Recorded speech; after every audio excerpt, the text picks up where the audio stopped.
Matthew chapter 5.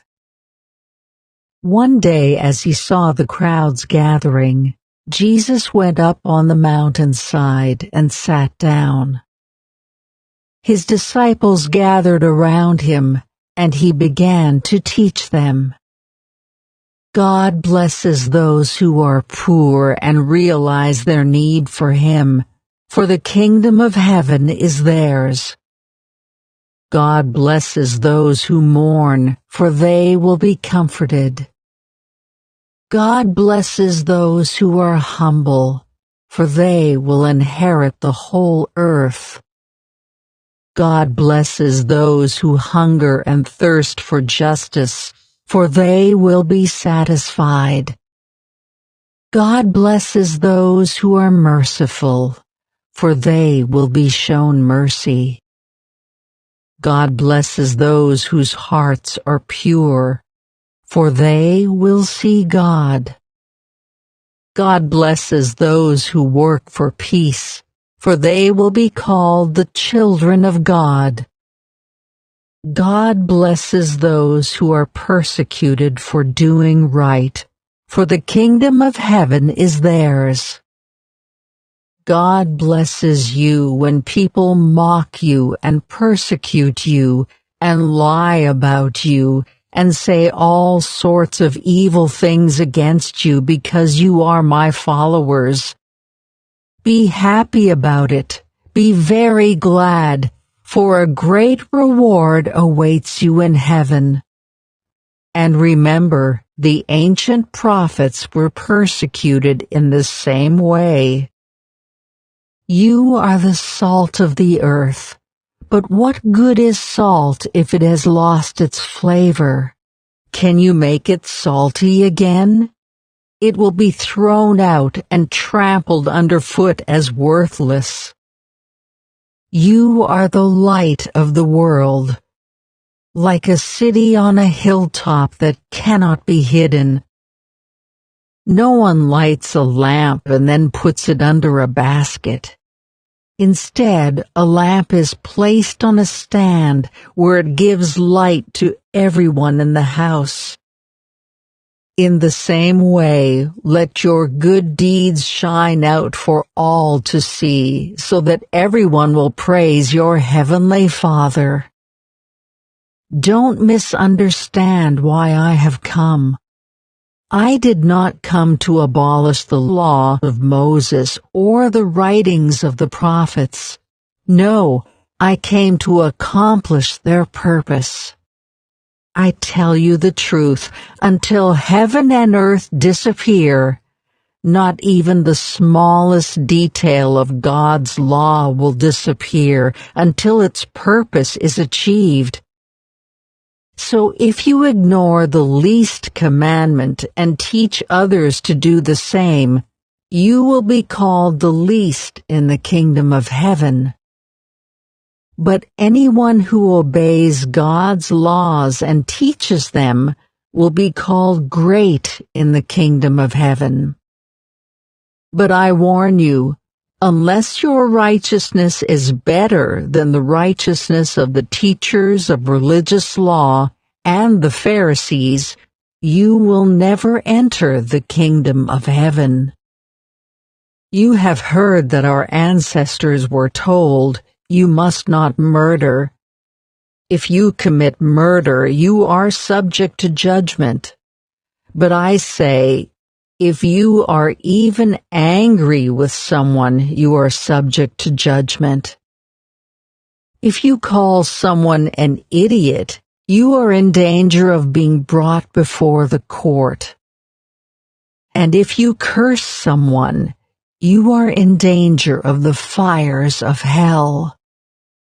So, if you are presenting a sacrifice at the altar in the temple, and you suddenly remember that someone has something against you, leave your sacrifice there at the altar.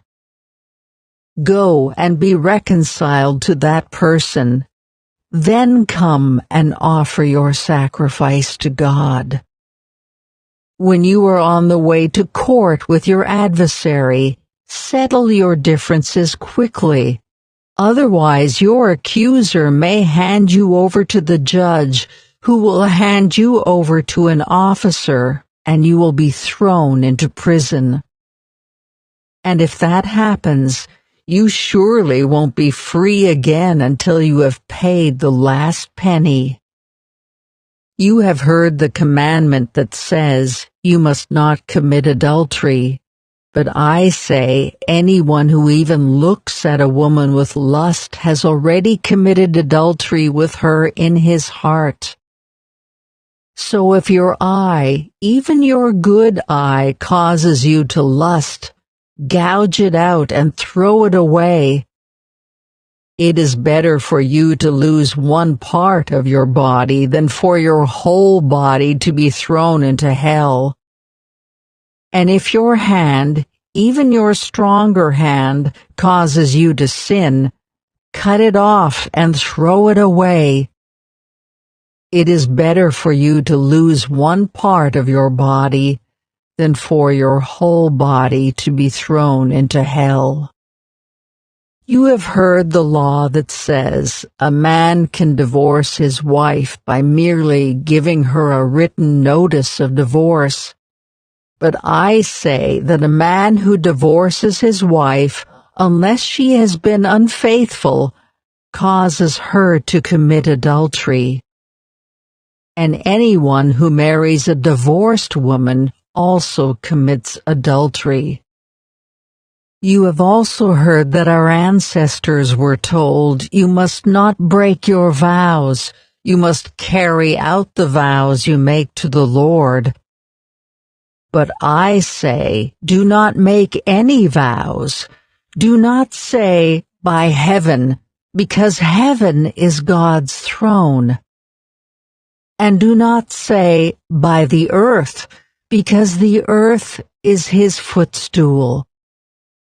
And do not say, "By Jerusalem," for Jerusalem is the city of the great King. Do not even say, "By my head," for you can't turn one hair white or black. Just say a simple, "Yes, I will," or "No, I won't." Anything beyond this is from the evil one. You have heard the law that says the punishment must match the injury, an eye for an eye and a tooth for a tooth. But I say, do not resist an evil person. If someone slaps you on the right cheek, offer the other cheek also. If you are sued in court and your shirt is taken from you, give your coat too. If a soldier demands that you carry his gear for a mile, carry it 2 miles.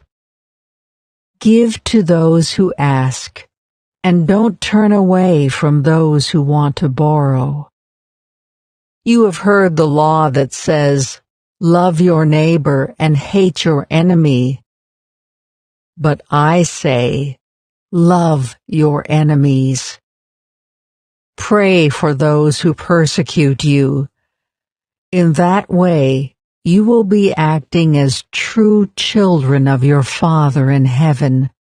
For he gives his sunlight to both the evil and the good, and he sends rain on the just and the unjust alike.